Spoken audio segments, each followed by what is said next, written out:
नमस्कार, मैं हूं आपके साथ गौरव राजेंद्र। बुलेटिन का आगाज बड़ी खबर के साथ करते हैं। उत्तराखंड सरकार के हेलीकॉप्टर रखरखाव में चुनौती। 22 साल से सेवा में पुराना हेलीकॉप्टर 2013 से नई खरीद प्रक्रिया हो चुकी है रद्द। बुकाडा ने नए हेलीकॉप्टर की जरूरत बताई। अंतिम फैसला सरकार की मंजूरी पर निर्भर है। बड़ी खबर इस वक्त की आप तक पहुंचा रहे हैं, जहां पर 22 साल से सेवा में पुराना हेलीकॉप्टर 2013 से नई खरीद प्रक्रिया को हो चुकी है रद्द।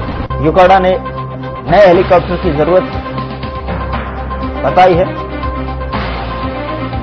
उत्तराखंड सरकार के हेलीकॉप्टर रखरखाव में चुनौती, बड़ी खबर आप तक पहुंचा रहे हैं। तो जो है 22 साल से सेवा में है हेलीकॉप्टर, उसको लेकर 2013 से नई खरीद प्रक्रिया। अंतिम फैसला सरकार की मंजूरी पर निर्भर करता है। उत्तराखंड सरकार के हेलीकॉप्टर रखरखाव में चुनौती, 22 साल से सेवा में पुराना हेलीकॉप्टर 2013 से नई खरीद प्रक्रिया रद्द हो चुकी है और बुकाडा ने नए हेलीकॉप्टर की जरूरत भी बताई है। इसका अंतिम फैसला सरकार के होगा। चलिए खबरों में आगे बढ़ते हैं। मुख्यमंत्री पुष्कर सिंह धामी से शनिवार को मुख्यमंत्री कैंप कार्यालय में उत्तरांचल ग्रामीण बैंक के प्रतिनिधियों ने भेंट की और इस अवसर पर बैंक प्रतिनिधियों ने आपदा प्रभावितों की सहायता और पुनर्निर्माण कार्यों के लिए 35,49,371 मुख्यमंत्री राहत कोष में प्रदान किए। मुख्यमंत्री धामी ने बैंक प्रबंधन का इस सहयोग के लिए आभार जताया और कहा कि यह योगदान आपदा प्रभावितों की मदद और पुनर्निर्माण कार्य में महत्वपूर्ण भूमिका निभाएगा। उन्होंने कहा कि समाज के सभी वर्गों द्वारा किए गए सहयोग अत्यंत सराहनीय है और इससे पीड़ितों को राहत प्रदान करने में मदद मिलेगी। मुख्यमंत्री धामी ने नागरिकों से अपील की कि वे भी जो है इस प्रकार के योगदान से आपदा प्रभावितों के पुनर्वास में सहयोग दें और जरूरतमंदों की मदद के लिए आगे आएं।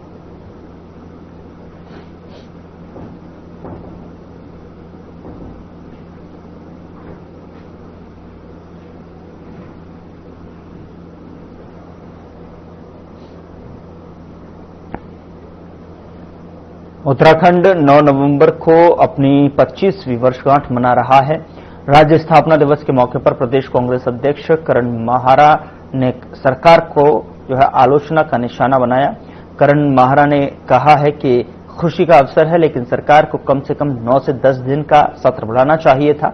सत्र में जन सरकारों को लेकर जो है जुड़े मुद्दों पर उठते हैं और जनता के सवालों का समाधान होता है। उन्होंने आरोप लगाया कि बीजेपी सरकार में कई भर्ती घोटाले हो चुके हैं, जिन पर चर्चा होना जरूरी थी। करण माहारा ने यह भी कहा कि सत्र को गैरसैंण में आयोजित किया जाना चाहिए था, ताकि राज्य के अलग अलग हिस्सों में मुद्दों पर विचार किया जा सके। कांग्रेस अध्यक्ष ने स्पष्ट किया कि सरकार जनता के प्रति जवाबदेह नहीं है और उन्हें अपनी जवाबदेही निभानी चाहिए।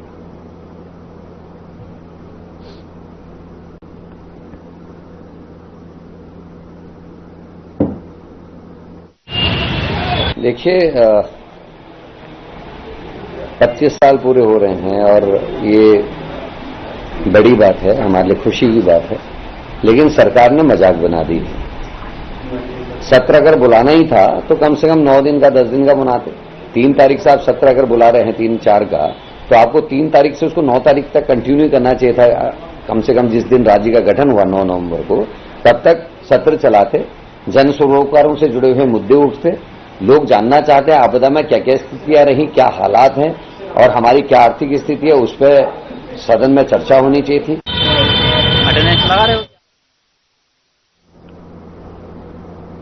उत्तराखंड में 2027 के विधानसभा चुनाव को लेकर राजनीतिक सियासी जंग तेज हो गई है। पूर्व मुख्यमंत्री हरीश रावत ने कहा कि वह 2027 का चुनाव नहीं लड़ेंगे और पार्टी की जिम्मेदारी 4 कंधों पर छोड़ रहे हैं। उन्होंने गणेश गोदयाल, प्रीतम सिंह, करण माहारा और यशपाल आर्य का नाम लिया। बीजेपी ने इस बयान पर पलटवार किया। बीजेपी प्रवक्ता कमलेश रमन ने कहा कि कांग्रेस में नेताओं की अपनी अपनी दुकानदारी चल रही है। वरिष्ठ नेता सभी एक दूसरे की टांग खिंचाई में लगे रहते हैं। उन्होंने कहा कि हरीश रावत ने जिम्मेदारी तो 4 नेताओं के कंधों पर छोड़ी है, लेकिन जिन नेताओं को पार्टी में लाया गया था उनकी अनदेखी की जा रही है और वे छटपटा रहे हैं।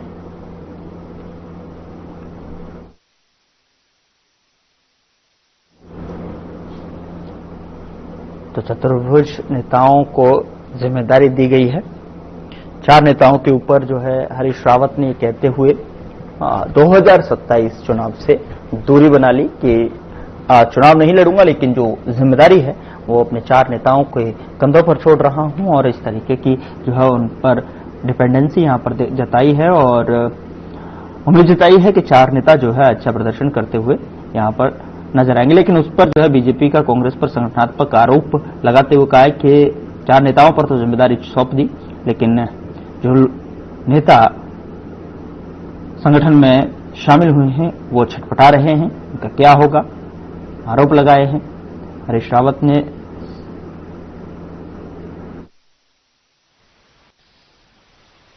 बिल्कुल, देखिए एक कांग्रेस के अंदर एक बहुत बड़ा अलग अलग का जो दुकानदारी है, जो उनका अलग अलग टेबल लगा करके जो दुकानदारी उनकी चलती है, कहीं ना कहीं चाहे उनके वरिष्ठ नेता हो चाहे उनके कनिष्ठ नेता हो, लगभग एक दूसरे की जो टांग खिंचाई पे रहते हैं, तो वो कहीं ना कहीं उनको गर्द में ले जाने का काम कर रही है। और उन्होंने जिस तरीके से वरिष्ठ नेता है कांग्रेस के, उन्होंने कहा चतुर्भुज जो नेता है हमने उनके कंधों पर जिम्मेदारियां सौंप दी है, तो कहीं ना कहीं सबसे ज्यादा टांग खिंचाई तो वही करते हैं। उन्हीं सब कार्यकर्ताओं की जिम्मेदारी आप उनको दें या ना दें, कोई फर्क नहीं पड़ता।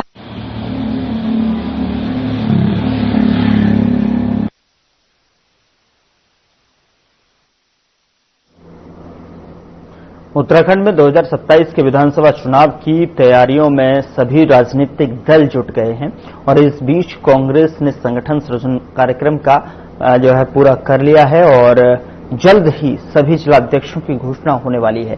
प्रदेश कांग्रेस अध्यक्ष करण माहरा ने कहा कि चयन प्रक्रिया में नियुक्त पर्यवेक्षकों ने अपनी रिपोर्ट समय पर सौंप दी है। उन्होंने कहा कि इस विषय पर उत्तराखंड के तमाम बड़े नेता से चर्चा हो चुकी है। त्योहार सीजन और बिहार विधानसभा चुनाव की व्यस्तता के कारण घोषणा में थोड़ी देरी हुई है, लेकिन माहरा ने कहा कि 1-2 दिन में सभी जिलाध्यक्षों की सूची जारी कर दी जाएगी।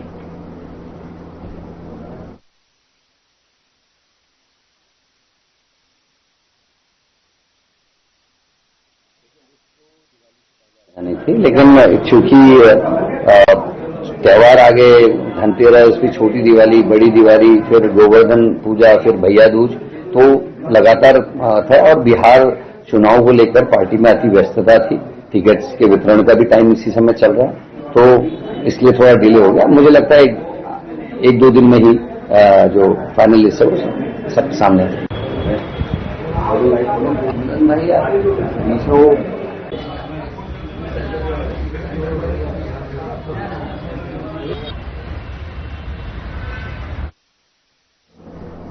उत्तराखंड में अग्निवीर योजना को लेकर राजनीतिक बयानबाजी तेज होती दिख रही है। बीजेपी सरकार इस योजना के तहत युवाओं के लिए नए अवसर उपलब्ध करवा रही है, तो वहीं विपक्ष इसे लेकर सवाल उठा रहा है। बीजेपी प्रदेश प्रवक्ता कमलेश रमन ने कहा कि कांग्रेस इस योजना पर बिना वजह शोर मचा रही है और युवाओं की भावनाओं को समझने में नाकाम साबित हो रही है। उन्होंने बताया कि अग्निवीर योजना देशभक्ति से जुड़ी पहल है, जिसमें युवाओं को सेवा करने का मौका मिलता है। 4 साल की सेवा के बाद उन्हें आरक्षण और स्थायी नौकरी के अवसर भी मिलते हैं। कमलेश रमन ने कहा कि युवा इस योजना में बढ़ चढ़कर हिस्सा ले रहे हैं, जबकि कांग्रेस केवल राजनीतिक लाभ के लिए बयानबाजी कर रही है। अग्निवीर योजना से युवाओं को अवसर हैं और ऐसे में जो है कांग्रेस पर राजनीतिक बयानबाजी करने का आरोप बीजेपी की तरफ से, बीजेपी उत्तराखंड की तरफ से जो है यहां पर लगाया गया है। उन्होंने कहा कि अनर्गल जो बयानबाजी है अग्निवीरों को लेकर जो है की जा रही है, लेकिन 4 साल सेवा के बाद में नौकरी और आरक्षण का उनका स्थायी नौकरी के साथ से उनके पास जो है मौका है और लगातार जो है युवा इसकी तरफ जो है आकर्षित हो रहे हैं, लेकिन कांग्रेस जो है राजनीतिक बयानबाजी यहां करती दिखाई दे रही है।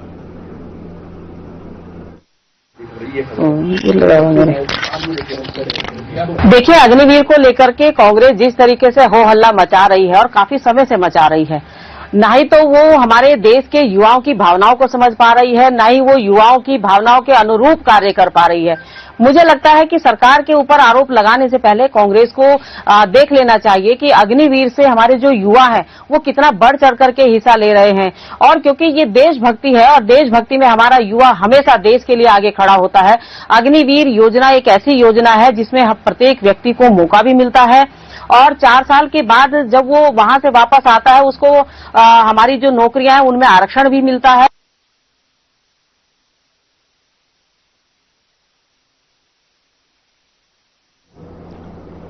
उधर काशीपुर मीडिया सेंटर के पदाधिकारियों और सदस्यों ने रामनगर रोड स्थित एक होटल में वरिष्ठ बीजेपी नेता गुरविंदर सिंह चंडोक का प्रदेश प्रवक्ता बनाए जाने पर जोरदार स्वागत किया। तो वहीं इस दौरान काशीपुर मीडिया सेंटर के अध्यक्ष दिलप्रीत सिंह सेठी की अध्यक्षता में आयोजित इस कार्यक्रम में चंडोक का फूलों से अभिनंदन किया गया, जहां इस दौरान पत्रकारों से बातचीत करते हुए चंडोक ने प्रदेश के युवा मुख्यमंत्री पुष्कर सिंह धामी और प्रदेश अध्यक्ष महेंद्र भट्ट और अपने सभी शीर्ष नेताओं का आभार व्यक्त करते हुए कहा कि जिस तरह से उनके ऊपर सभी ने विश्वास जताया है, वे उस पर खरा उतरने का प्रयास करेंगे।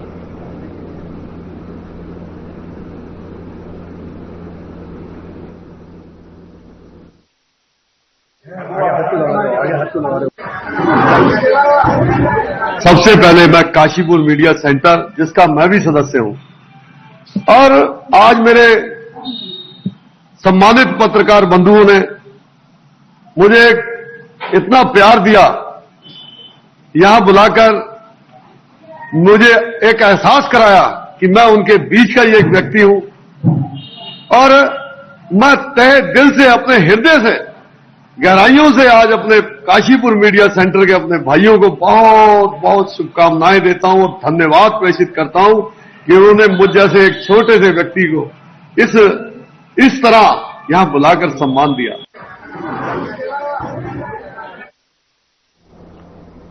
विकासखंड जखौली में कृषि, औद्योगिक एवं पर्यटन विकास मेले का शुभारंभ हुआ। तो उधर विधायक भरत चौधरी ने मुख्य अतिथि के रूप में रिबन काटकर मेले का विधिवत उद्घाटन किया। इस मेले में विभिन्न सरकारी विभागों द्वारा लगाए गए स्टॉलों के माध्यम से ग्रामीणों और आगंतुकों को सरकार की जनकल्याणकारी योजनाओं की जानकारी दी। तो वहीं स्वास्थ्य, मत्स्य और पशुपालन, समाज कल्याण, उद्यान और उद्योग विभाग सहित कई संस्थानों ने अपने अपने स्टॉलों से आमजन को योजनाओं का लाभ उपलब्ध कराया।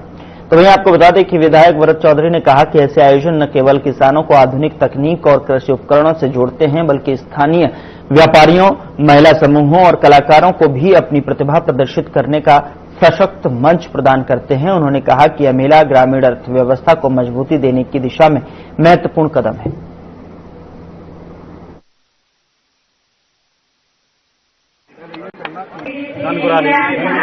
ये देखिए, हर वर्ष की तरह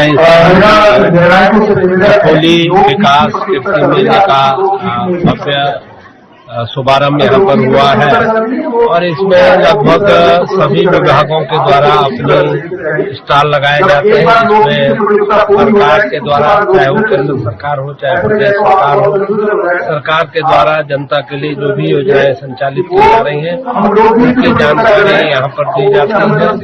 और उसके अलावा जो कृषि यंत्र है और उद्यान विभाग की जो योजनाएं हैं उनसे भी कारोबारों को यहाँ पर लाभान्वित किया जाता है।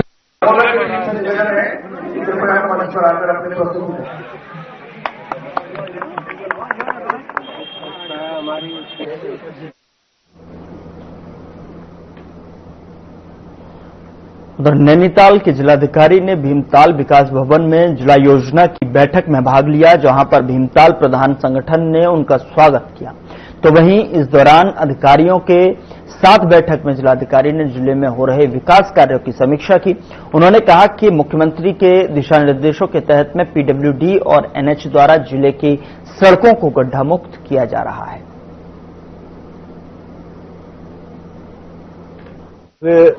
वर्ष से इस बार प्रशासन का सहयोग बहुत ज्यादा है। पीडब्ल्यूडी, सिंचाई विभाग वगैरह की तरफ से सारी लाइट, पेंट वगैरह की व्यवस्था की गई है। बाकी सुलभ शौचालय वालों के द्वारा सफाई का, कैंट के द्वारा सफाई का, कैंट कंटोनमेंट बोर्ड द्वारा सफाई का, बाकी सारे सदस्य लगे हुए हैं इसी कार्यक्रम को सफल बनाने के लिए सफाई का, क्योंकि इस कार्यक्रम में सफाई का बहुत बड़ा महत्व है। प्रशासन में प्रशासन की तरफ से पेंट और लाइट की व्यवस्था में प्रशासन और पीडब्ल्यूडी और सिंचाई विभाग के लोग मदद कर रहे हैं। कुछ घाट बनाने में भी जेसीबी के मदद मिला प्रशासन द्वारा। रही बात छुट्टी की, तो छुट्टी के लिए हम लोग माननीय मुख्यमंत्री जी से मिलना चाह रहे थे, लेकिन समय नहीं मिल पाया हम लोग को। हम लोगों ने पत्र के माध्यम से उनको भेजा है कि 27 और 28 तारीख को छुट्टी दे दें। बहुत जगहों पे छठ के उपलक्ष्य पे छुट्टी दिया गया है, बहुत राज्यों में दिया जा रहा है। ये देवनगरी है, देवनगरी में तो धर्म की प्राथमिकता मिलनी चाहिए। पूरे बिहारी महासभा उनसे आपके माध्यम से प्रार्थना करती है कि जो ये 36 घंटा का उपवास करते हैं, इसमें बहुत सारे हमारे कर्मचारी होते हैं। आज सबसे पहले छठ महापर्व की शुरुआत से पूरे प्रदेशवासियों को, देशवासियों को, सारे व्रतियों को छठ पर्व की बिहारी महासभा की तरफ से हार्दिक शुभकामना और बधाई। आज छठ की महापर्व का शुरुआत में पहला दिन होता है नहाय खाए का पर्व। आज नहाय खाए मनाया जा रहा है। सारे व्रती आज नहा करके कुछ गंगा जल से स्नान करके, कुछ नदी में, कुछ अपने घर में स्नान करके प्रसाद के रूप में चावल, दाल और लौकी की सब्जी बना करके परिवारजन के साथ ग्रहण करते हैं और इसकी शुरुआत आज से माना जाता है। सारी घाटों पे आज बिहारी महासभा के लोग निरीक्षण कर रहे हैं। अभी हम लोग टपकेश्वर मंदिर के प्रांगण में हैं। टपकेश्वर में जो पिछले बार आपदा आई थी, उसको देखते हुए कुछ इस बार बिहारी महासभा ने कुछ विपिन घाट के लिए कुछ रेत भर करके बोरियों में रखवा रही है, जिससे कि व्रतियों को मुख्यमंत्री पुष्कर सिंह धामी के निर्देशों के तहत लौह पुरुष सरदार वल्लभ भाई पटेल की 150वीं जयंती समारोह की तैयारियों को लेकर पौड़ी जिला कार्यालय स्थित एनआईसी कक्ष में जिलाधिकारी स्वाति एस भदौरिया की अध्यक्षता में एक समीक्षा बैठक आयोजित की गई, जहां इस दौरान बैठक में जिलाधिकारी ने कहा कि सरदार पटेल केवल भारत के लौह पुरुष नहीं बल्कि एकता और अखंडता के प्रतीक थे। उनकी जयंती को जनभागीदारी से जोड़कर मनाना ही सच्ची श्रद्धांजलि होगी।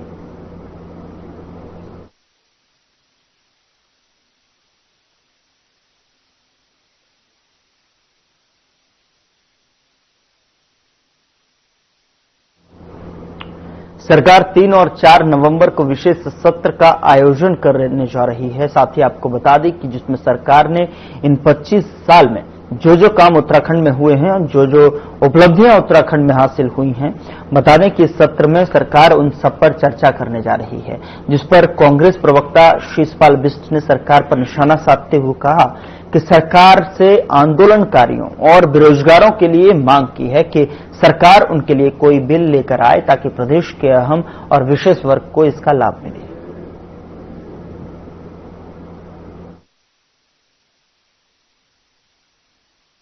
अच्छी बात है, राज्य स्थापना दिवस के मौके पर राज्य गठन को 25 साल भी हो रहे हैं और सरकार इस जश्न को मनाना चाहती है, लेकिन विशेष सत्र में राज्य के आंदोलनकारियों के लिए, राज्य के बेरोजगार नौजवानों के लिए, बेटियों की सुरक्षा के लिए सरकार क्या बिल लेकर के आती है, ये देखने वाली बात होगी। और निश्चित तौर पर ये राज्य त्याग, तपस्या और बलिदान से बना राज्य है।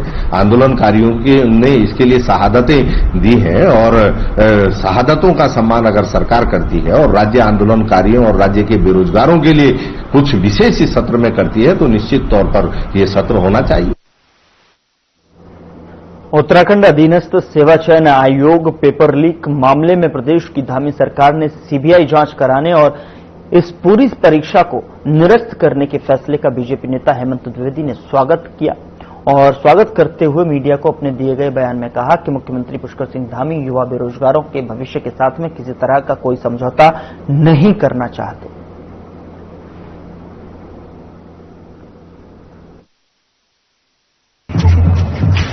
वो पहुंचे और उनकी 2 ही मांग थी, एक तो इसकी सीबीआई की जांच की जाए और एक इसकी परीक्षा निरस्त की जाए। उन्होंने सहसी इसको स्वीकार किया और उन्होंने दोनों मांगे जो है कि मानी है। और निश्चित ही इसमें निष्पक्ष जांच, जो अभी जांच समिति बनी थी जस्टिस ध्यानी जी की अध्यक्षता में जो है, तो उन्होंने अपनी रिपोर्ट सबमिट कर दी और उस रिपोर्ट के आने के बाद ही तत्काल जो है माननीय मुख्यमंत्री जी ने निर्णय लिया और उन्होंने SSSC की जो यूपीएससी की परीक्षा है उसको निरस्त कर दिया है। और मैं समझता हूं कि पूरी पारदर्शिता और ईमानदारी के साथ में जो राज्य के युवाओं की जो अपेक्षा है सरकार से, और सरकार उसके लिए बहुत ही गंभीर है कि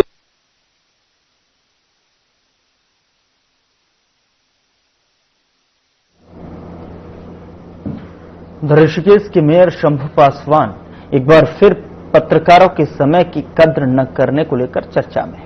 बीते दिन उन्होंने दोपहर 12 बजे नगर निगम कार्यालय में प्रेस कॉन्फ्रेंस के लिए पत्रकारों को जो है आमंत्रित किया, लेकिन निर्धारित समय बीत जाने के बाद भी मेयर दफ्तर नहीं पहुंचे। करीब आधे घंटे तक इंतजार करने के बाद पत्रकार बिना प्रेस कॉन्फ्रेंस किए ही लौट गए। दिलचस्प बात यह रही कि प्रेस कॉन्फ्रेंस के दौरान मेयर के किसी भी प्रतिनिधि या अधिकारी ने मीडिया को रिसीव करने तक की जरूरत नहीं समझी। पत्रकारों ने इस रवैये को गैर पेशेवर और असंवेदनशील बताया है। दरअसल आपको बता दें कि गौरतलब है कि यह पहली बार नहीं है जब मेयर ने पत्रकारों को बुलाकर खुद नदारद हो रहे हों। बताया गया कि प्रेस कॉन्फ्रेंस नगर निगम के विकास कार्यों और आवारा पशुओं के नियंत्रण जैसे मुद्दों पर आयोजित की जानी थी।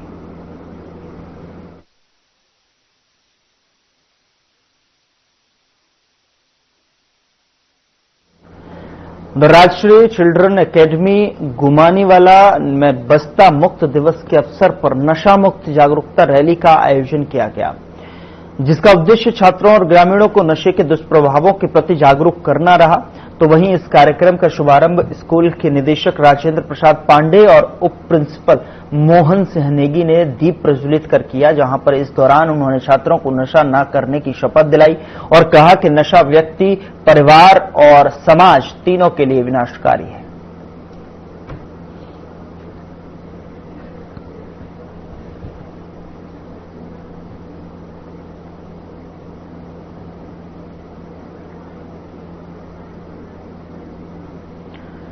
और इस बीच बड़ी खबर का रुख करते हैं। उत्तराखंड में सस्ती बिजली की राह खुली। तो बड़ी खबर आप तक बजा रहे हैं, जहां पर सस्ती बिजली की राह खुलती नजर आ रही है। 500 मेगावाट सस्ती बिजली खरीदेगा यूपीसीएल। नियामक आयोग की मंजूरी के बाद करार। राज्य की बिजली व्यवस्था में सुधार होगा। उपभोक्ताओं पर बिजली दरों का बोझ भी घटेगा। तो बड़ी खबर आप तक पहुंचा रहे हैं। सस्ती बिजली की इससे जो है जनता को राहत मिलेगी। बिजली आपूर्ति में सुधार और राहत सुनिश्चित। बिजली को लेकर, सस्ती बिजली से को लेकर जो है बड़ी खबर आप तक पहुंचा रहे हैं, जहां पर सस्ती बिजली से यकीनन जो है जनता को राहत यहां पर मिलती नजर आएगी। बिजली आपूर्ति में सुधार और राहत सुनिश्चित और नियामक आयोग की मंजूरी के बाद ही एक करार। राज्य की बिजली व्यवस्था में सुधार होगा। उपभोक्ताओं पर बिजली दरों का बोझ भी घटेगा।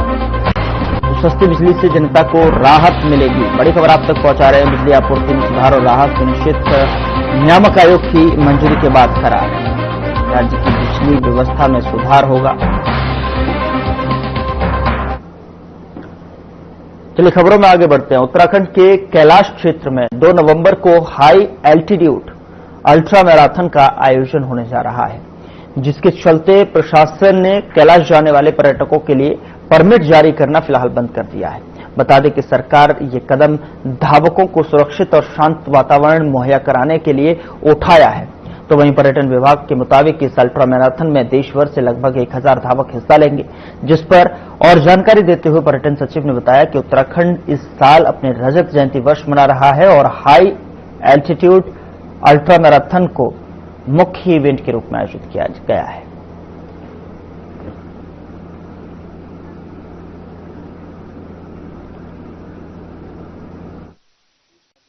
उन लोगों के लिए बंद किए हैं जो जितने प्रतिभागी हैं और उनके रिश्तेदार हैं उनसे अलग लोग हैं, क्योंकि वहां पे लिमिटेड संख्या में होम स्टेज वहां पे उपलब्ध हैं।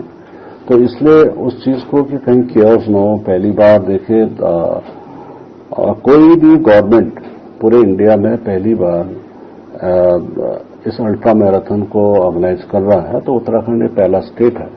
और वैसे भी 25 सालों में चूंकि हमारी रजत जयंती समारोह भी हम लोग इसको सेलिब्रेट करने जा रहे हैं। जो हमने प्रपोजल भेजा उसकी स्वीकृति दे रहे हैं। कुछ लीड कर रहे हैं, कुछ मानक कम, जैसे 250 का मानक। गुरुग्राम से गंगा किनारे ट्रैकिंग करने पहुंचा पर्यटक पहाड़ी के रास्ते सड़क पर चढ़ने लगा, जहां इस दौरान रास्ते में पर्यटक की सांस फूल गई और वह खड़ी चढ़ाई पर एक चट्टान के बीच में फंस गया। स्थिति ऐसी बनी कि पर्यटक ना तो वापस नीचे लौट सका और ना ही ऊपर चढ़ सका। तो वहीं सूचना मिलते ही पुलिस और एसडीआरएफ की टीम घटनास्थल पर पहुंची और एसडीआरएफ के जवानों ने बिना समय गंवाए खाई में उतरकर चट्टान से फंसे पर्यटक को सुरक्षित बाहर निकाला, जिस पर एसडीआरएफ के इंस्पेक्टर खवेंद्र जो है सजवान ने बताया कि अगर टीम से थोड़ी सी भी चूक होती तो युवक गंगा में गिर सकता था। पर्यटक ने अपनी जान बचाने के लिए पुलिस और एसडीआरएफ की टीम का आभार व्यक्त किया है।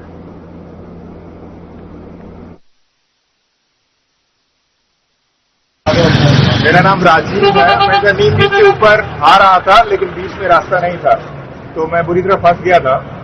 लास्ट के 10 मीटर बहुत चढ़ाई बहुत ज्यादा थी, नीचे का भी रास्ता नहीं था। फिर एनडीआरएफ की टीम आई, उन्होंने बहुत एसडीआरएफ की टीम आई, उन्होंने बहुत शानदार काम किया और 10 मिनट में मैं सेफली ऊपर आ गया। बहुत बहुत शुक्रिया टीम का, हमारी पूरी टीम का, जिन्होंने समय पर आकर मुझे और डॉक्टर से बचा दिया।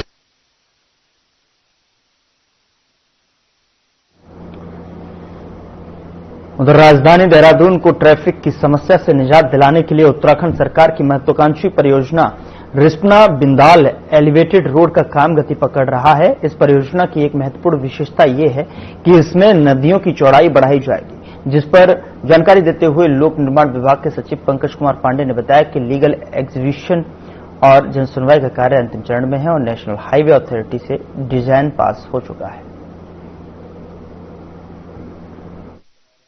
बिंदाल और रिस्पना नदी पे जो बनाना चाह रहे हैं उस पे ज्यादा हमें फर्क नहीं पड़ा। जो हम प्रोसेस हमारा था वो प्रोसेस चल रहा है उसमें, क्योंकि लीगल रिक्वायरमेंट होती है, लैंड एक्विजिशन प्रोसेस चल रहा है, उसमें पब्लिक हियरिंग होती है, 2 बार मौका दिया जाता है, तो वो चल रहा है। डीएम को मैंने पर्सनली बुला के कहा था कि वो लीगल रिक्वायरमेंट देखते हुए पब्लिक के जो सुझाव हैं, जो क्षेत्रीय लोगों के सुझाव, वो लेके जो रिकमेंडेशन है वो गवर्नमेंट को कर दें, उसके हिसाब से हम लोग प्रोसीड करेंगे। लैंड एक्विजिशन का पैसा भी हमारे पास है, साथ में जो उधर हल्द्वानी के लालटांट स्थित साकेत कॉलोनी में देर शाम बटाईदार की झोपड़ी में अचानक आग लगने से सिलेंडर फट गया। घटना के समय परिवार और अपने गांव दीपावली मनाने के गए हुए थे और जिसके कारण कोई जनहानि नहीं हुई। स्थानीय लोगों ने आग की लपटें देख तुरंत फायर ब्रिगेड और पुलिस को सूचना दी।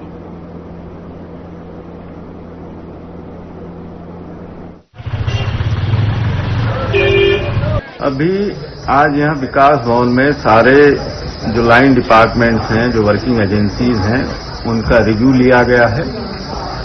सबसे पहले मुख्यमंत्री जी की प्राथमिकता पे काम था कि मानसून काल के बाद जो सड़कें क्षतिग्रस्त हुई उनका पैच वर्क का काम, तो उसमें आज जो वर्किंग एजेंसीज हैं, पीडब्ल्यूडी, एनएच, इन लोगों का है कि काम अभी अधूरा है, क्वालिटेटिव पैच वर्क करवाएं और समय से करवाएं। इन लोगों की निरंतर निगरानी के लिए हम अपने मैजिस्ट्रेट्स लगा रहे हैं। इरिगेशन डिपार्टमेंट के इश्यूज भी हैं कि इस समय रबी का सीजन शुरू होने को है।